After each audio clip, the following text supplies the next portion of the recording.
Olá, eu sou Carla Dias, sou professora no ensino superior e vamos hoje conversar sobre o plano de aula.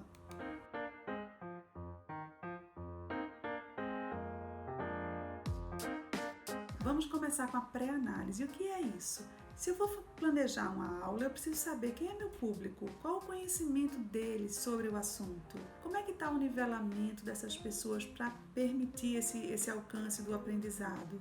Então, quais são os objetivos que são possíveis eu trabalhar naquele momento educacional? Será um momento, será uma aula, serão 5 aulas? Como é que está planejado esse momento educacional? Quais são as expectativas que eu posso ter para essa construção do conhecimento? Então, isso tudo faz parte da pré-análise, os recursos que vão estar disponíveis, tanto recursos de infraestrutura como recursos humanos. Então, tudo isso permite que eu planeje um determinado momento educacional. Então, ele deve começar como? A gente sabe que os primeiros minutos de uma aula, às vezes, definem quem fica e quem vai sair. E por que isso acontece? Porque muitas vezes o aluno, quando ele começa a assistir uma aula, ele não consegue perceber, ele não consegue despertar o interesse, ele não desperta a curiosidade. Ele, na verdade, não consegue perceber qual é o significado daquela aula, o que é que aquela aula pode trazer para ele. E o que é que nós, docentes, educadores, podemos fazer? Podemos apresentar esse significado para o aluno, trazer um vídeo, trazer às vezes fazer uma pergunta inquietante, contar uma história envolvendo aquele aprendizado. Então eu acho que a gente tem que ter uma certa criatividade, sempre se colocando no lugar do aluno. Por que ele vai estar ali? Por que ele vai participar daquele momento? Como é que eu posso ter ali na minha aula um aluno de fato envolvido, querendo construir o conhecimento? Então eu preciso apresentar essa motivação para ele. E depois, no segundo momento, eu vou fazer o que? Explicar os objetivos da minha aula. Como é que vai ser meu momento educacional? O que vai acontecer ali? Vai ter prova? Vai ter avaliação? Isso gera muita expectativa. Então, eu devo clarear as expectativas do meu participante, do meu aluno. Clarear no sentido de diminuir a ansiedade, mostrar para ele o que é que de fato vai acontecer. Isso também pode servir de motivação e pode também deixar o aluno mais preparado, mais confortável para participar daquele momento educacional. E aí, por fim, a gente vai, na verdade, apresentar as informações. O que é importante nesse momento? As informações devem ser apresentadas de forma múltipla, bem diversificada. Isso melhora muito a percepção, o ganho da informação, a codificação, o processamento da informação. Então, eu devo ter vídeos, eu devo ter leituras de textos, eu devo ter, na verdade, quanto mais eu promover a apresentação da informação com a participação do aluno, mais rico será. Porque a gente sabe que no processo de aprendizado, quando o aluno participa desse processo, então se eu faço uma exposição, por exemplo, dialogada, onde eu tenho hoje vários recursos que permitem isso, então eu posso dialogar, eu posso permitir que o aluno também participe, também responda. No meio da minha explicação eu faço uma pergunta e ele me diz. Então isso é uma forma de interagir. Quanto mais interativa é a apresentação da informação, mais engajamento há. E também a multiplicidade dos recursos.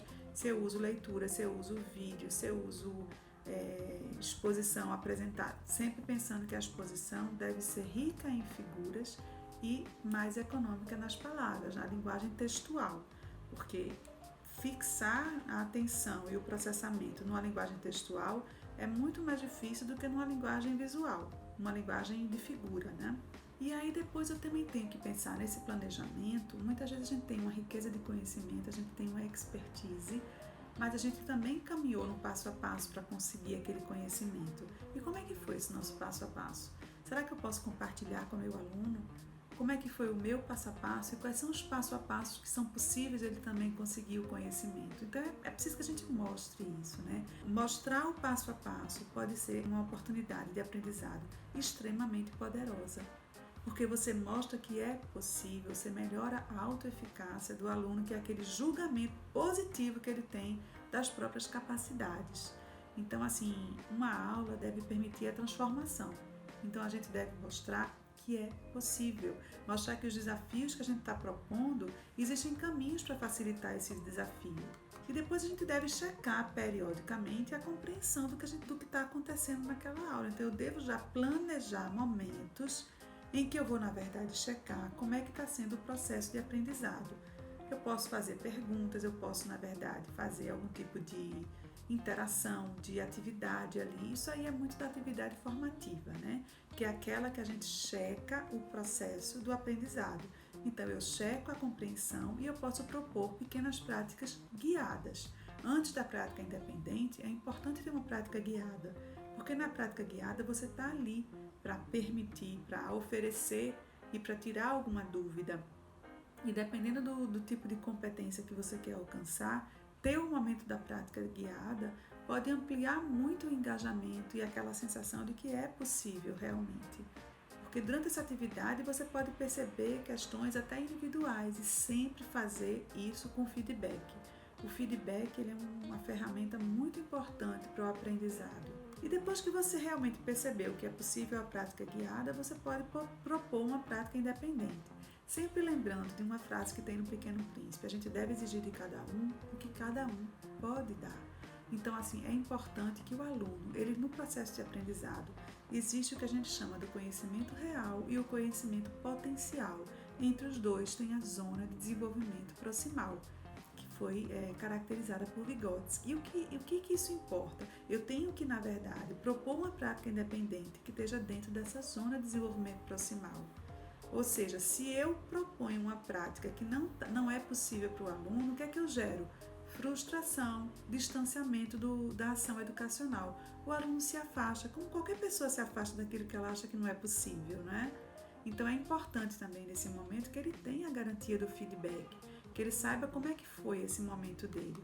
É interessante que toda ação educacional também pense em avaliações que são ricas tanto para o educador, para ele perceber quais foram os ganhos, se ele realmente atingiu os objetivos, quanto para o aluno. Então, esse momento de reflexão dos nossos objetivos, ele é muito rico. Verificar se você realmente alcançou os seus objetivos propostos. E para isso é muito importante que você reapresente os objetivos de aprendizagem, para trazer essa reflexão. Esse objetivo foi alcançado? Foi construído ao longo da minha ação educacional? Então, eu acho que é bem interessante se reapresentar.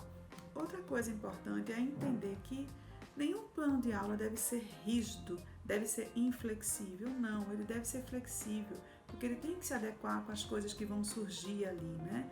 O que eu acho crucial para um momento educacional? Que a gente esteja ali com entusiasmo, que a gente esteja ali de verdade, a gente realmente esteja ali propondo a transformação, porque participar de uma ação educacional é promover transformação, é construir cidadania, é melhorar tudo que está ao nosso redor, que é o que a educação permite, né? A transformação, a construção da cidadania. Então eu acho que a gente tem que participar da ação educacional sempre com entusiasmo, com energia boa, porque isso é muito importante para o processo educacional. Bom, gente, era isso que eu tinha para conversar dessa vez. Eu espero que vocês tenham gostado, que tenha sido útil. E também os comentários são sempre ricos, são sempre construtivos para mim. Vocês podem colocar sempre nos canais de troca, né? Se tiverem alguma sugestão de novos temas, de novas discussões envolvendo o aprendizado. Até o próximo vídeo.